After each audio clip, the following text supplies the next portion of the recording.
राजस्थान, वीरों की भूमि, जहां एक ओर मेवाड़ का इतिहास गाथाएं सुनाता है तो दूसरी ओर मारवाड़ की मिट्टी धर्म और संस्कृति की रक्षा की कहानियां कहती है।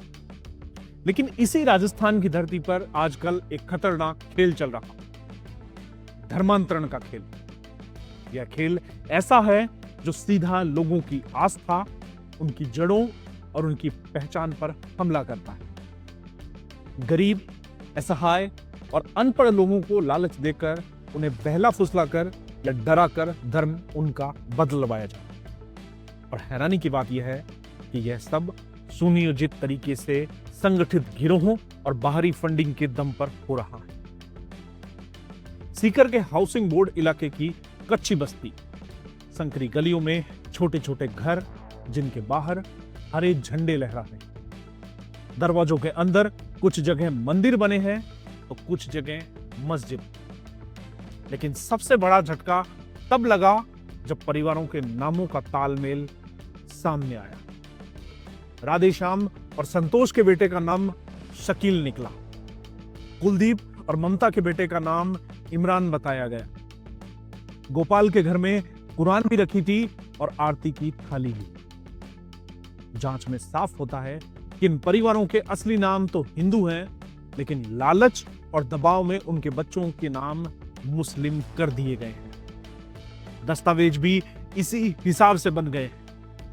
यह सिर्फ नाम बदलने का मामला नहीं है, बल्कि यह एक संपूर्ण पहचान बदलने का षड्यंत्र है।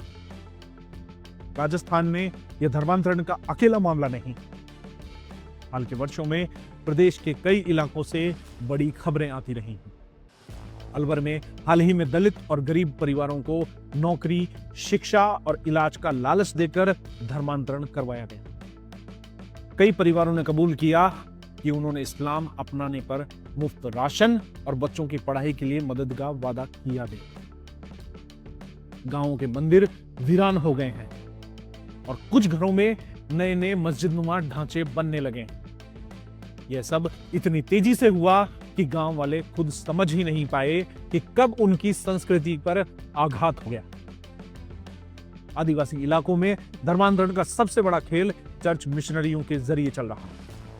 बांसवाड़ा, डूंगरपुर और उदयपुर के कई गांवों में गरीब भील और मीणा समुदाय के लोगों को शिक्षा और स्वास्थ्य सुविधाओं के नाम पर ईसाई धर्म अपनाने के लिए उकसाया जा रहा है।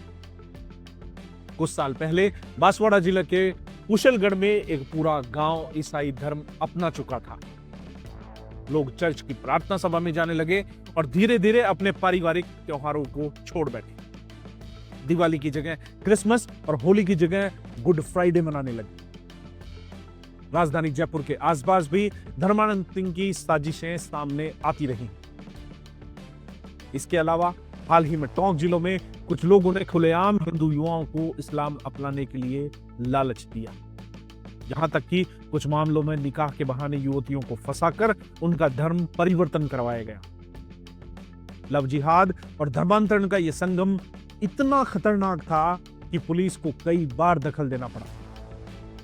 लेकिन गिरोह इतने संगठित और चालाक थे कि वे कानून की पकड़ से अक्सर बच जाते।